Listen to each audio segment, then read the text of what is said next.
Olá, inscritos do canal Verdades da África. Se eu te dissesse que a trajetória de Gaddafi no seu auge ia terminar do jeito que eu vou mostrar nesse vídeo, você não acreditaria. Hoje nós vamos falar de um dos homens que provou o poder, a mais doce fruta que o homem já pôde provar em toda a terra, mas terminou na miséria e numa das piores situações em que um ser humano pode se encontrar. Hoje vamos conhecer e saber como é que foi o último dia de vida de Muammar al-Gaddafi. Se já gostou do vídeo, coloque aí nos comentários. Não esqueça de subscrever ao canal Verdades da África. Após 42 anos de poder absoluto na Líbia, o coronel Muammar Gaddafi passou seus últimos dias oscilando entre os desafios e a ilusão, sobrevivendo com arroz e macarrão que seus guardas extraíam das casas de civis vazias entre as quais ele se movia a cada poucos dias. De acordo com um alto oficial de segurança capturado com ele, cercado pelos ex-rebeldes por semanas, o coronel Gaddafi ficou impaciente com a vida em fuga na cidade de Sirte, na Líbia, disse o oficial Mansour Doa Ibrahim, líder da temida Guarda do Povo, uma rede de legalistas voluntários e informais. Entre aspas, Gaddafi se queixava de sua má situação no momento. Ele dizia: por que não há eletricidade? Por que não há água? Devido às condições em que eles se encontravam. O Sr. Dao, que permaneceu próximo do coronel Gaddafi durante todo o cerco, disse que ele e outros assessores repetidamente aconselharam o coronel a deixar o poder ou o país, mas que o coronel e um dos seus filhos nem consideraram a opção.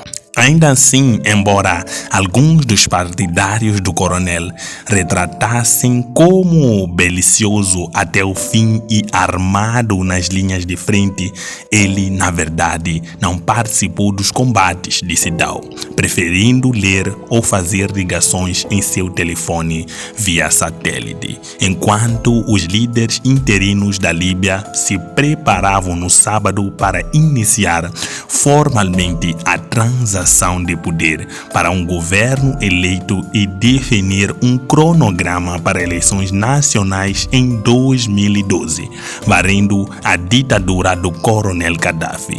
Eles enfrentaram a certeza de que mesmo na morte o coronel os feriu. A batalha por Sirte, na cidade natal do coronel Gaddafi, foi prolongada por meses pela presença do quadro ferozmente leal que ele manteve com as pessoas de lá, atrasando o fim de uma guerra que a maioria dos líbios esperava que terminasse com a queda de Trípoli em agosto de 2012.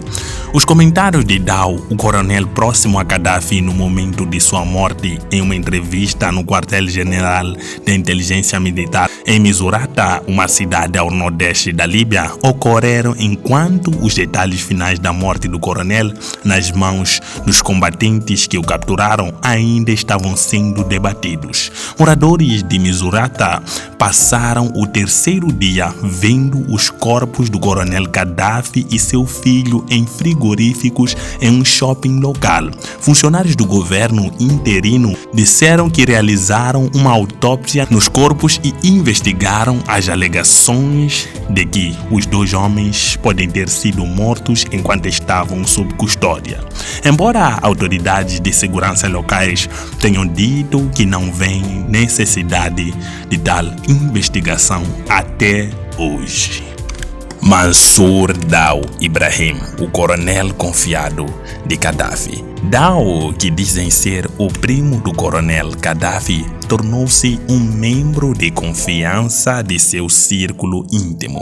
Como chefe da Guarda Popular, ele presidiu uma força acusada de desempenhar um papel central na violenta repressão aos manifestantes durante o Levante, incluindo disparos contra manifestantes desarmados no bairro de Tajura, em Trípoli.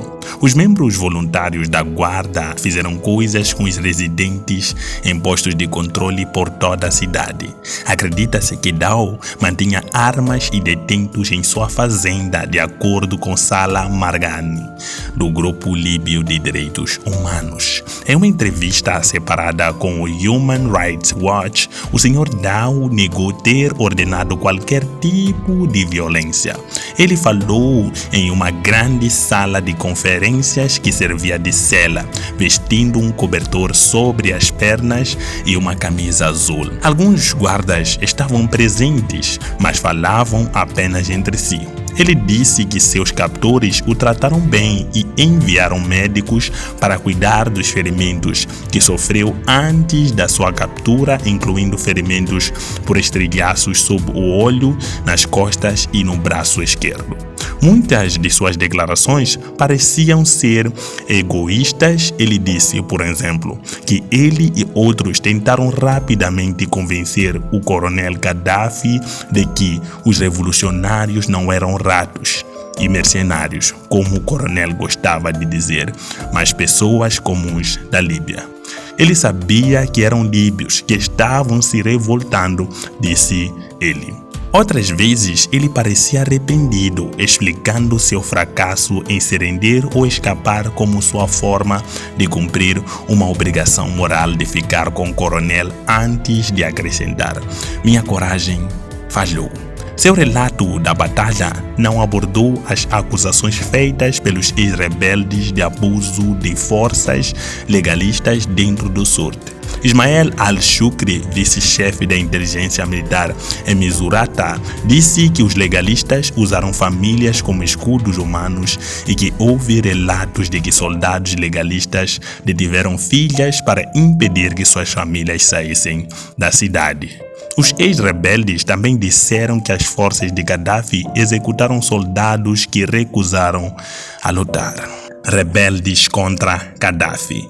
Durante semanas, os ex-rebeldes dispararam armas pesadas indiscriminadamente contra a cidade em que Gaddafi se encontrava.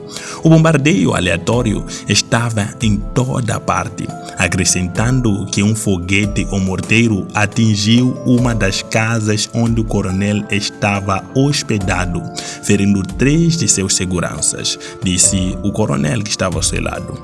Um chefe que viajava com um grupo também ficou ferido, então todos começaram a se desesperar. Quando os ex-rebeldes invadiram o centro da cidade, o coronel e seus filhos ficaram presos dentro de 2 casas em uma área residencial chamada Distrito Número 2.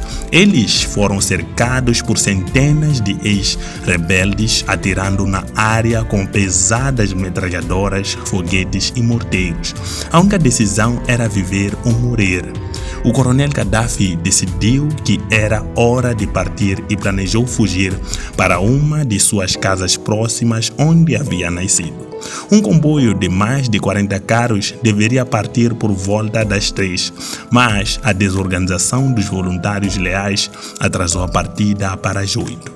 Em um Toyota Land Cruiser, o coronel Gaddafi viajou com seu chefe de segurança, um parente, o motorista e o Sr. Dao, o que relata esses acontecimentos. O coronel não falou muito durante a viagem. Aviões de guerra da OTAN e ex-combatentes rebeldes se encontraram meia hora depois de partirem. Quando um míssil atingiu o carro, os airbags dispararam, o que salvou o Dao, que é o coronel que relata essa situação. Ele disse que tentou escapar com o coronel Gaddafi e outros homens, caminhando primeiro para uma fazenda e depois para a estrada principal, em direção a alguns canos de drenagem. O bombardeio foi constante, acrescentando que foi atingido por estilhaços novamente e ficou inconsciente. Quando acordou, estava estava no hospital e contou toda a história que nós mencionamos anteriormente. Esse foi o relato da última pessoa que esteve ao lado de Gaddafi em vida. As últimas palavras de entrevista do Sr. Dow foram as seguintes: sinto muito por tudo o que aconteceu com a Líbia. É assim como nós terminamos o vídeo 2, relatando um pouco do que aconteceu antes da morte ou durante o último dia do coronel Gaddafi, que saiu do poder para viver quase na miséria e sendo perseguido até o último instante de sua vida. Olhar a África numa perspectiva africana. Tchau.